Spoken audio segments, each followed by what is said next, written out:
Bharatiya Janata party के हम सभी कार्यकर्ता अनुमंडल पुलिस पदाधिकारी और अनुमंडल पदाधिकारी से मिलने आए थे। बाजितपुर का मूर्ति विसर्जन कैसे करने आ जाएगा बहेरा बाजार?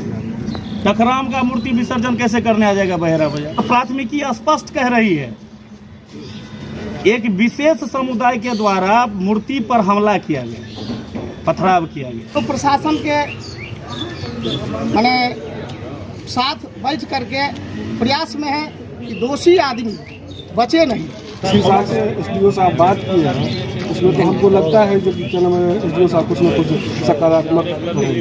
बहेरा में जो मामला हुआ था, पथराव हुआ था, उसमें कई अज्ञात लोगों को, निर्दोष लोगों को भी एफआईआर में नाम दे दिया गया है, जिसको लेके अभी देखेंगे कई लोग जो हैं अगल बगल के गांव के चौगमा बथुआम डखराम के लोग, जिन लोगों को नामजद भी कर दिया गया है और इनके सगे संबंधित का भी नाम दर्ज कर दिया गया है, वो लोग एसडीओ साहब के पास आके और एक आवेदन दिए हैं जो जांच करके अविलंब उन लोगों का नाम इसमें से हटा दिया जाए। तो आइए हम जानते हैं जो अभी मिले हैं, तो एसडीओ साहब के द्वारा भरोसा दिलाया गया है उनका नाम हटेगा या नहीं हटेगा।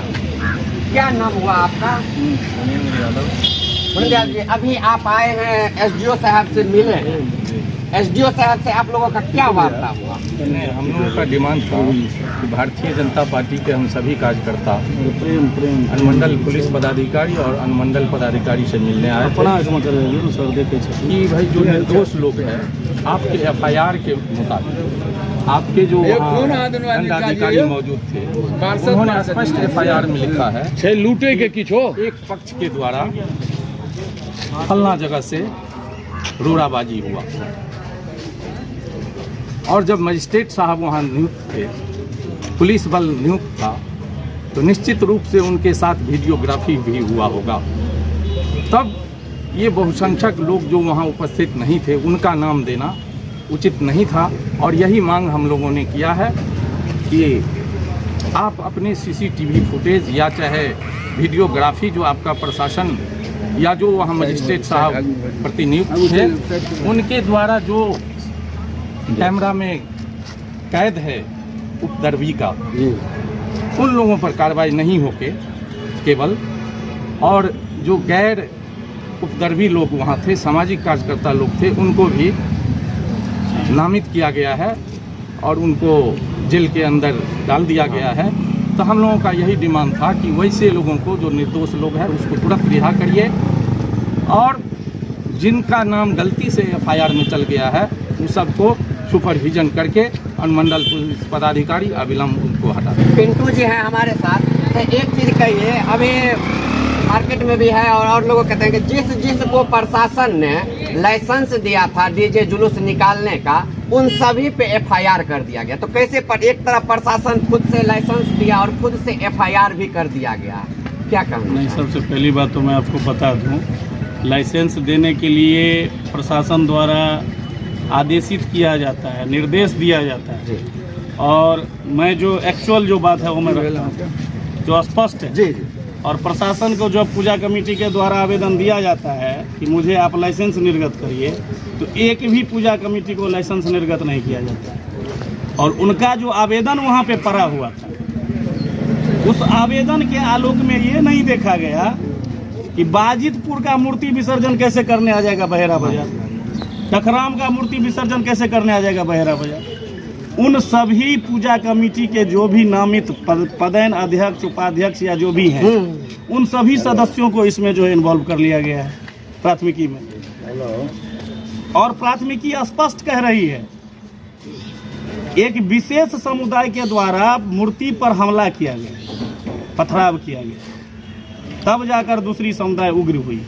स्पष्ट प्रशासन का जो एफआईआर है, फर्स्ट इन्फॉर्मेशन जिसे बोलते हैं, रजिस्टर्ड किया गया है, उसमें स्पष्ट है। और फिर जो मूर्ति विसर्जन करने जा रहे थे हमारे समुदाय के लोग, उनकी ज़्यादा गिरफ्तारी होती है, उन्हें ज़्यादा से ज़्यादा निर्दोष को उठाया जाता है, रात भर परेशान किया जाता है, 48 घंटा उसे हाजत में बंद किया जाता है।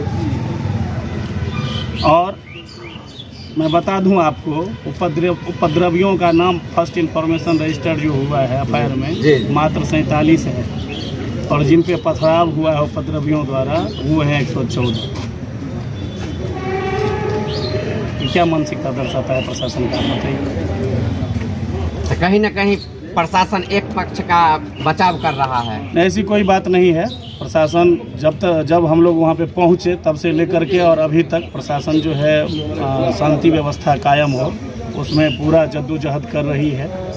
और प्रशासन की जहाँ तक कहा जाए, नाकामी तो हम नहीं बताएंगे, नाकामी तो नहीं थी। नाकामी रहती तब तो जिस तरह का घटना हुआ बहुत बड़ा जो है दुर्भाग्य हो जाता हम लोगों के साथ। नाकामी नहीं है, लेकिन कुछ न कुछ एक तरफ से देखा जा रहा है, जिसके आलोक में हम लोगों ने अभी एक 25 लोगों का भाजपा का शिष्टमंडल, अभी अनुमंडल पदाधिकारी महोदय, अनुमंडल आरक्षी, अनुमंडल पुलिस पदाधिकारी महोदय से हम लोगों ने मिलकर उनको एक ज्ञापन दिया है संयुक्त रूप से। बेनीपुर प्रखंड क्षेत्र के जो भी निर्दोष व्यक्ति उसमें संलिप्त हैं उन्हें उनका नाम हटाया जाए, गिरफ्तारी पे रोक लगाया जाए, और जो हमारे गिरफ्तार हो गए हैं भाई उन्हें जल्द से जल्द आपके स्तर से जल्द सुपरविजन लो करके उन्हें न्यायालय से रिहाई का जो है क्या बोलते हैं कि आपके माध्यम से जो है हम लोगों को जो है संतुष्टि दिया है। यदि प्रशासन आपके बातों को नहीं, मतलब आपके बातों पे ध्यान नहीं देते हैं, कोई किसी तरह का कार्रवाई नहीं करते हैं, निर्दोषों का नाम नहीं हटाया जाता है, तो आप लोग फिर पुनः क्या करें? देखिए, सबसे पहले तो आपके चैनल के माध्यम से हम तमाम जनता को इस बात की जानकारी देना चाहते हैं कि जो भी परिस्थिति, बस जो भी मामला हुआ वह भी धीरे धीरे पटरी पर आ रहा है। समाज में शामिल जो है सामान्य वातावरण हो रहा है। मार्केट बंद था 2 दिन, वो मार्केट खुला है शांति समिति बैठक के बाद।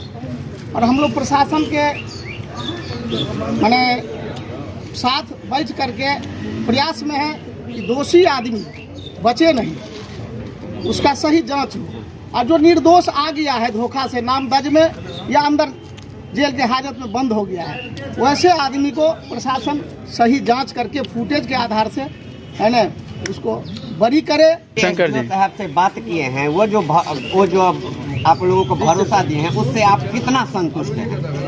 संतुष्ट तो अभी जिस हिसाब से एसडीओ साहब बात किए हैं उसमें तो हमको लगता है जो कि एसडीओ साहब कुछ न कुछ सकारात्मक करेंगे। यदि नहीं होता है तो आप लोग फिर कुछ एक सप्ताह देखते हैं, उसके बाद अभी करना बहुत हल्का। अभी सुने आपको आके और यहाँ का स्थिति दिखाए हैं।